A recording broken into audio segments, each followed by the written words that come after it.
Kita menganggapnya satu dosa, satu kejahatan. Masa orang beragama beda dia nggak punya jahat? Orang mau menyembah Tuhannya udah punya kejahatan. Ya itu sehingga akhirnya bikin tempat ibadah dipersulit dan sebagainya. Karena dianggapnya sebagai kejahatan. Kejahatan itu mencuri, pembunuhan, narkoba, korupsi dan sebagainya yang merusak moral, itu yang namanya mungkarat, bukan berbeda agama. Itu yang menjadi hal macam itu. Jadi akhirnya kembali kepada misinterpretation. Ya, salah tafsir itulah yang juga ambil peran penting terjadinya kegaduhan-kegaduhan di antara kita ini. Tapi kesulitannya ketika kita menegur, bisa berantem. Dan akhirnya jawabnya pokoknya. Ya kalau tidak pokoknya nggak usah debat dong.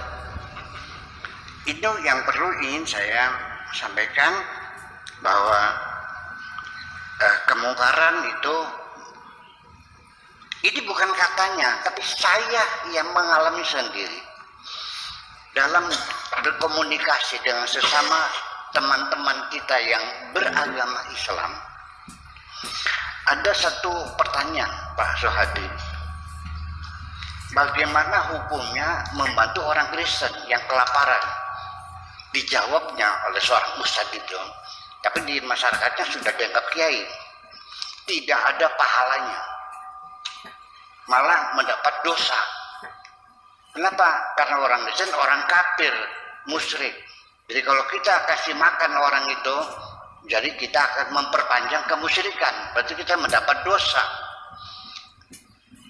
Saya jadi terkejut begitu. Nolong orang kelaparan karena agamanya beda, tidak ada pahalanya. Saya tidak membantah. Karena ini menjadi suatu hal yang sangat unik bagi saya. Balik saya bertanya, nah kalau yang kelaparan itu seekor anjing, lalu saya kasih makan, ada pahalanya nggak? Nah kalau anjing mah ada.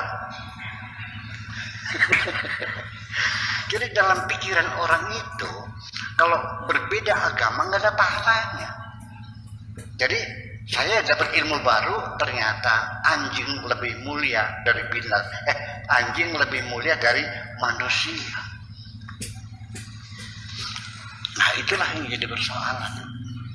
Ini bolak-balik penafsiran kita yang sesungguhnya perlu kita perbaiki. Nah, misinterpretation ini sudah dimulai sejak 1400 tahun yang lalu sampai sekarang.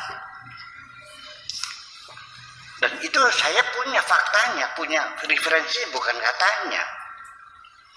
Semacam itu.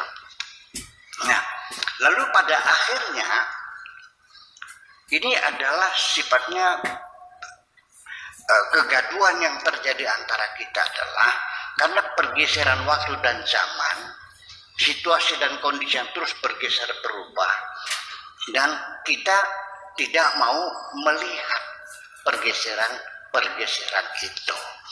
Dikiranya everlasting, bahwa ajaran itu selamanya adalah sudah tidak bisa dirubah-rubah. Itu yang menjadi persoalan. Sekarang ini mumpung ada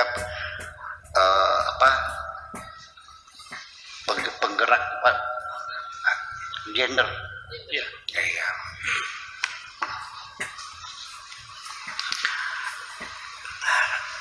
Di depan mata saya sehari-hari banyak suami yang mukulin istrinya. Dan terakhir saya melihat seorang suami mukul kepala istrinya dengan helm. Karena dia bangkang. Ternyata dia tidak pernah merasa berdosa mukul istri itu. Karena di Al-Qurannya ada. Saya bacakan ayatnya. Wallati takhafuna nusuzahunna fa'idhuhunna wahjuruhunna fil madaji' wadribuhunna. Apabila istri-istri yang membangkang itu, ya, membangkang, maka tahap tahapan pertama, nasihatilah dia, diberi nasihat. Kalau masa terbangkang juga tidak mau apa yang diinginkan suami, wahjuruhunna fil madaji, disimpan, ditahan, dipenjara, diikat di kamar tidur, disekap. Wadribuhunna, lalu pukullah. Sehingga akhirnya apa yang terjadi? Negara kita sudah mengeluarkan undang-undang KDRT. Dia tetap berteguh, diabaikan undang-undang negara, dia tetap berteguh berpegang pada firman Tuhan yang membolehkan menyekap istrinya dan memukuli istrinya. Betul nggak? Ini yang terjadi. Negara kita sudah punya undang-undang pernikahan, bahwa perceraian tidak cukup diucapkan oleh suami, karena ini menistakan perempuan. Betul, harus diproses di pengadilan. Sehari-hari saya bertengkar dengan tamu yang meminta fatwa bagaimana hukumnya, suaminya sudah mengatakan cerai. Saya bilang tidak benar cerainya, cerai harus diproses pengadilan, tapi di kitab kuningnya sah. Yang kemarin minggu kemarin tuh 3 kali dia mengucapkan cerai, berarti sudah habis talaknya, dan istrinya harus dikawinkan dulu dengan lelaki lain. Ini gimana ini? Ini undang-undang, ya tapi ya, masa Al-Quran ditinggalkan? Ini yang jadi persoalan. Ya kenapa demikian? Satu sebabnya, mereka yang tetap bersikukuh, ya kan gitu, bahwa adalah karena meyakini bahwa Islam itu sempurna, sehingga tidak boleh direvisi, tidak boleh dihentikan, tidak boleh diperbaiki, tidak boleh disempurnakan, sudah sempurna. Artinya kita sudah tidak perlu mikir lagi, tinggal amalkan saja secara tekstual. Ini yang menjadi masalah.